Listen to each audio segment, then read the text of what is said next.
हाम्रो गाडी लोकल रोडमा हिँडेको गाडी होइन, हाम्रो एक्सप्रेस वेमा हिँडेको गाडी हो। गन्तव्यमा पुगेपछि मात्रै ब्रेक लाग्छ। गन्तव्यमा पुग्नुभन्दा अगाडि ब्रेक लाउन जरुरी हुँदैन। आज विभिन्न विशिष्ट अतिथिहरूले विभिन्न सल्लाह दिनुभएको छ, शुभकामना दिनुभएको छ, सुझावहरू पनि दिनुभएको छ, चिन्ता पनि लिनुभएको छ।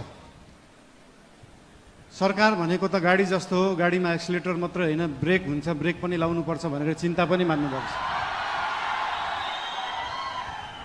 त्यस्तो चिन्ता चाहिँ लोकल रोडहरूमा हिँड्दाखेरि गाडी सिधा गइराख्दाखेरि कहिले लेफ्टबाट गाडी आउँछ, कहिले राइटबाट मान्छेहरू आउँछ। तर हाम्रो गाडी लोकल रोडमा हिँडेको गाडी होइन, हाम्रो एक्सप्रेस वेमा हिँडेको गाडी हो।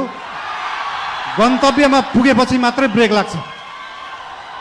गन्तव्यमा पुग्नुभन्दा अगाडि ब्रेक लाउन जरुरी हुँदैन। र हाम्रो गाडी अनियन्त्रित पनि छैन, वातावरण पनि मिलेर गएको छ।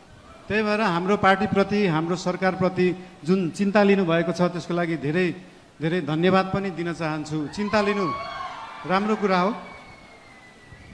जनता र जनताको भोट भनेको हावा जस्तो हुन्छ, कहिले हावा यताबाट चल्छ, कहिले उताबाट चल्छ भनेर चिन्ता लिनुभएको छ।